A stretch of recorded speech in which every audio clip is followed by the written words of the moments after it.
नमस्ते दोस्तों। आप सभी के द्वारा बीएलओ ऐप के संबंध में लगातार ये शिकायत की जा रही थी कि फॉर्म को डिजिटाइज किए जाने की प्रक्रिया में कभी फ़ोटो अपलोड नहीं हो रहा है, तो कभी फॉर्म को पूरी तरह से फिलअप करने के बाद फॉर्म सबमिट हुआ है अथवा सबमिट नहीं हुआ है, उसके संबंध में किसी भी प्रकार की जानकारी नहीं मिल पा रही है। कुछ बीएलओ के द्वारा यह भी शिकायत की जा रही थी कि पार्ट नंबर सेलेक्ट होने का ऑप्शन नहीं आ रहा है। इस संबंध में कई बीएलओ ने मेरे यूट्यूब चैनल के कमेंट बॉक्स में जाकर कई प्रकार की शिकायतें दर्ज की थी और इस संबंध में मैंने उन्हें अवगत भी कराया था कि भारत निर्वाचन आयोग की तकनीकी टीम के द्वारा संबंधित ऐप के मेंटेनेंस पर लगातार कार्य चल रहा है।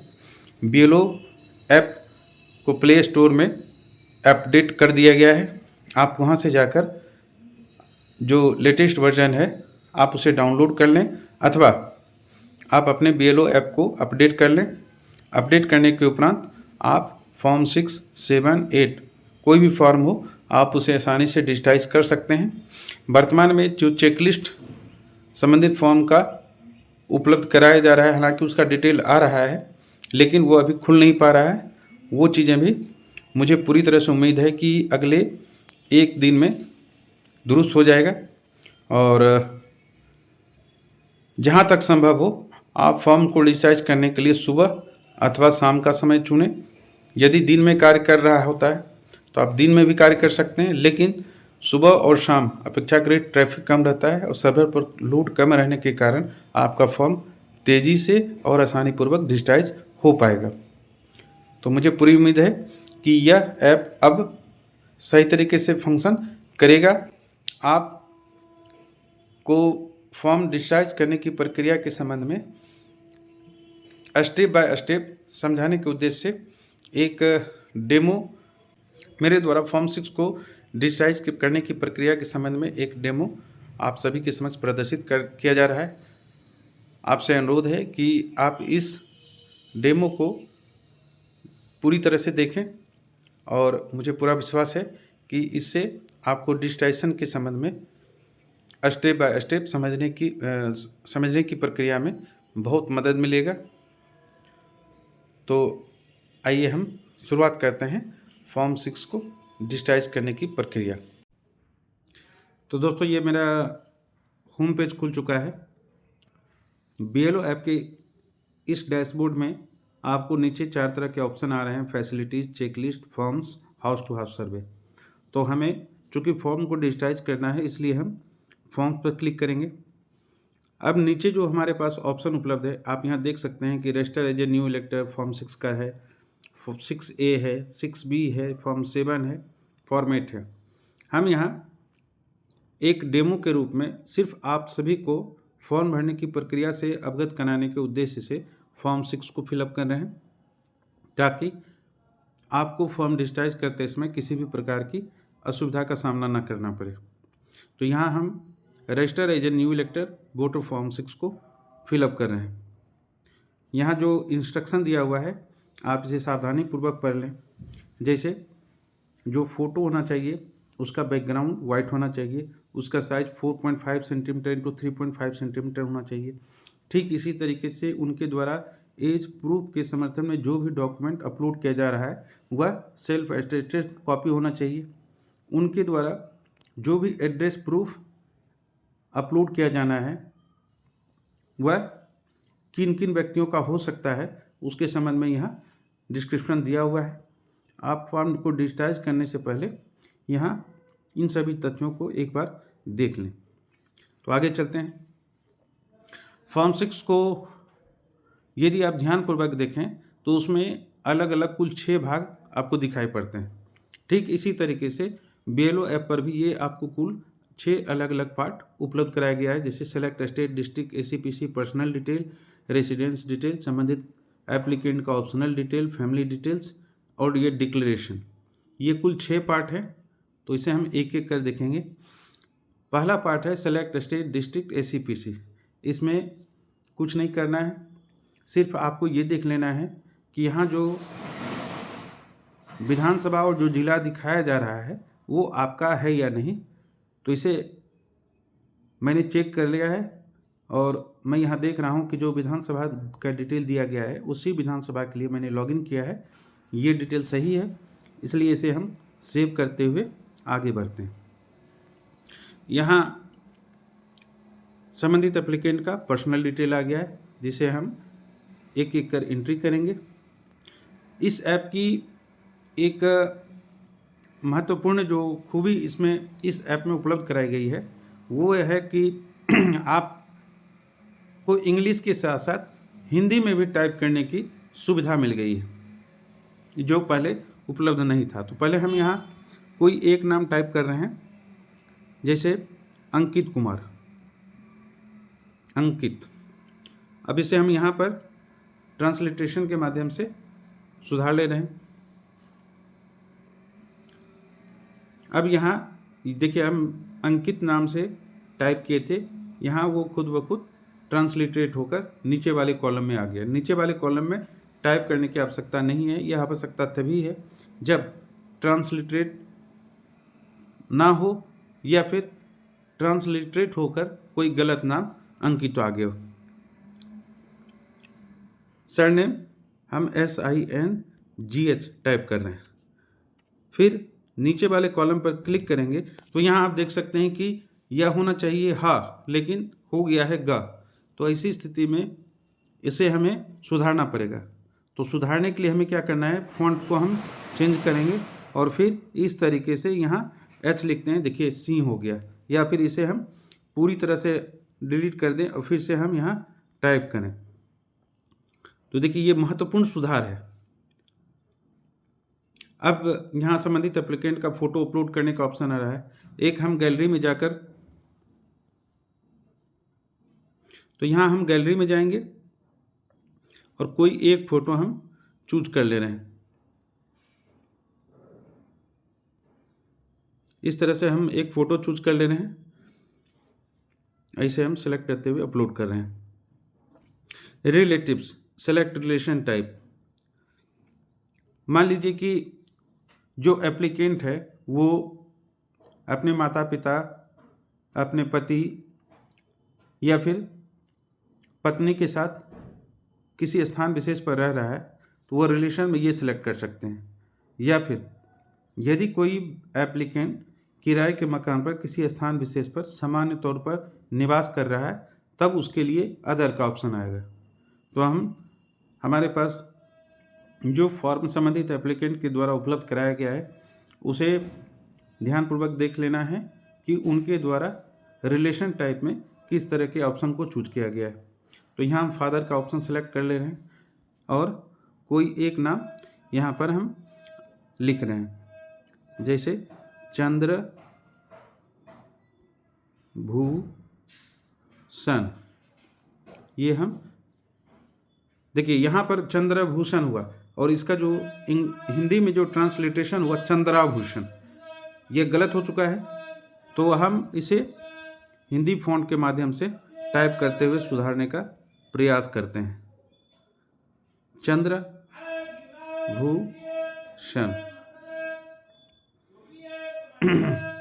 ठीक है। अब यहाँ हमें कोई मोबाइल नंबर डालना है, तो हम यहाँ एक डेमो नंबर टाइप कर रहे हैं। सिर्फ ये देखना है कि यह 10 डिजिट का है या नहीं।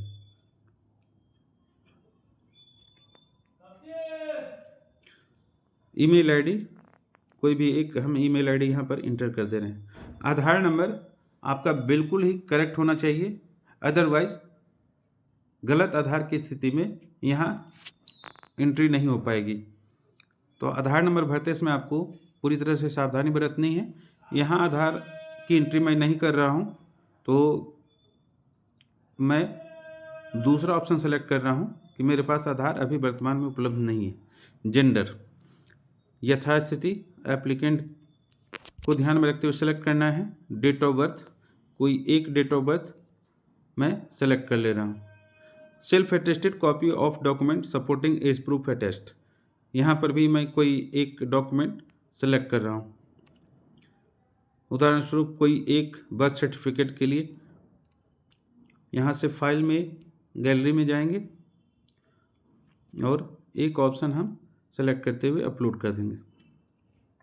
अब यहाँ हम इसे एक बार देख लेना है कि पूरा पेज सही तरीके से भरा गया है या नहीं। यहाँ सभी कॉलम भरे हुए हैं, और अगर सभी कॉलम नहीं भरा हुआ रहेगा तो फॉर्म सेव नहीं हो पाएगा। यहाँ सेव हो चुका है, इसका अर्थ है कि सभी कॉलम पूरी तरह से भरे हुए हैं। अब यहाँ संबंधित एप्लीकेंट का रेसिडेंशियल डिटेल्स हमें भरना है, तो हम एक एक कर इसे भरेंगे। हाउस नंबर उनके घर के पते का हाउस नंबर है, ना कि संबंधित एप्लीकेंट के मतदाता सूची में दर्शाए गए पार्ट का। इस चीज़ को आपको ध्यान में रखना है कि उनका जो एड्रेस है, उस एड्रेस में उनका मकान का कोई नंबर है। कोई जैसे कोई व्यक्ति अपार्टमेंट में रह रहा होता है, तो अपार्टमेंट में आप देखते होंगे कि फ्लैट का नंबर होता है 101, 102। इस तरह से उसके एड्रेस को हम ध्यानपूर्वक देख लेंगे कि कोई इस तरह का नंबर उपलब्ध है या नहीं। जो भी हो, यथास्थिति हम कोई एक नंबर यहाँ एंट्री कर दे रहे हैं। स्ट्रीट एरिया, लोकेलिटी, मोहल्ला, रोड, ठीक है। तो यहाँ पर जो हम स्ट्रीट दे रहे हैं, ये हम यहाँ के किसी एरिया का हम दिखा दे रहे हैं। जैसे मुजफ्फरपुर में हम मिठनपुरा दिखा रहे हैं। अब यहाँ हम जब नीचे वाले कॉलम को सेलेक्ट किए, तो आप देखिए यहाँ पर मिठनपुरा होना चाहिए, लेकिन ये मिठानपुरा लिखा गया है। इसे हमें करेक्ट करना होगा। तो इस करेक्ट करने के लिए इसे हम हिंदी फॉन्ट को चूज करते हुए हम इसे फिर से टाइप कर रहे हैं।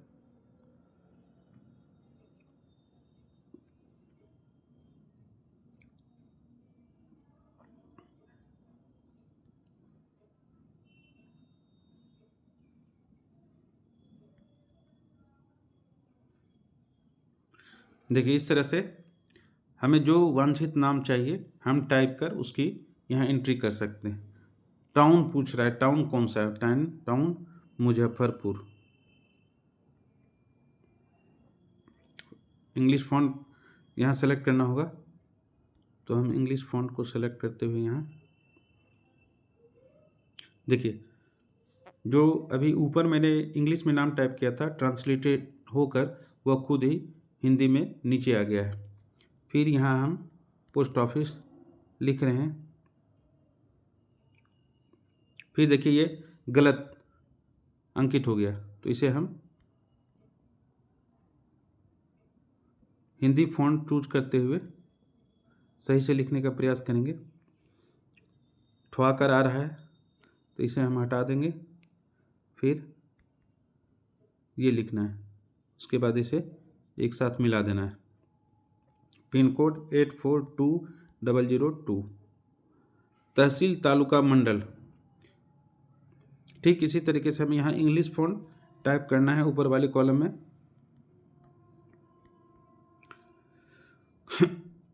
डिस्ट्रिक्ट मुजफ्फरपुर है, स्टेट बिहार है। Select document for proof of residence, कोई एक इस तरह से हम सेलेक्ट कर रहे हैं। यहाँ चूज फाइल कर रहे हैं और चूज इमेज फ्रॉम गैलरी, कोई एक एड्रेस प्रूफ हम यहाँ अपलोड कर दे रहे हैं इस तरीके से। तो यहाँ फ़ोटो अपलोड करने के समय आप नीचे ध्यान देंगे कि यहाँ आपके पास सेलेक्ट करने का ऑप्शन दिया गया है कि आप किस पोर्शन में आप क्रॉप करना चाह रहे हैं। इस पोर्शन में क्रॉप करना चाह रहे हैं या फिर ओरिजिनल रखना चाह रहे हैं, उसी स्थिति के हिसाब से हम इसे अपने डॉक्यूमेंट को एडजस्ट करते हुए हम इसे अपलोड कर सकते हैं। तो यहाँ मेरा देखिए अपलोड हो गया है। फिर से सेव करते हुए नेक्स्ट भरेंगे। नेक्स्ट जो पार्ट है हमारे पास वो है ऑप्शनल डिटेल्स। ऑप्शनल डिटेल्स का है कि संबंधित एप्लीकेंट के द्वारा यदि उनकी पर्सनल डिसेबिलिटी से संबंधित कोई कॉलम भरा गया है और कोई डॉक्यूमेंट अटैच किया गया है तो इस कॉलम को भरेंगे, अदरवाइज इसे हम सेव करते हुए आगे बढ़ जाएंगे। फिर यहाँ नेम ऑफ फैमिली मेम्बर, अर्थात एप्लीकेंट के फैमिली डिटेल से संबंधित यहाँ ऑप्शन आ रहा है, तो इसे हम कोई नाम यहाँ हम डाल दे रहे हैं, ब्रज किशोर प्रसाद, यह हम टाइप कर दे रहे हैं। सेलेक्ट रिलेशन टाइप, एप्लीकेंट का संबंधित व्यक्ति से किस प्रकार का रिलेशन है, तो यहाँ हम उसे दर्शा दे रहे हैं। हिज हर इपिक नंबर हमारे पास उपलब्ध नहीं है, तो इसे हम छोड़ दे रहे हैं। या फिर मान लीजिए कि हम उसके इस नाम के जगह जो चंद्रभूषण, जो मैंने उनके पिता का नाम टाइप किया था, वो यहाँ हम फिर से टाइप कर दे रहे हैं। इपिक नंबर हमारे पास उपलब्ध नहीं है, तो हम इस कॉलम को छोड़ दे रहे हैं। लेकिन यदि संबंधित फैमिली मेम्बर के किसी व्यक्ति का इपिक नंबर उपलब्ध हो, तो उनका यहाँ नाम लिखते हुए उनका इपिक नंबर यहाँ इंटर किया जाना चाहिए। हम इस कॉलम को, इस पेज को यहाँ सेव कर रहे हैं, उसके बाद आगे बढ़ रहे हैं। I hereby declare that to the best of my knowledge and belief I am a citizen of India and place of my birth is village town.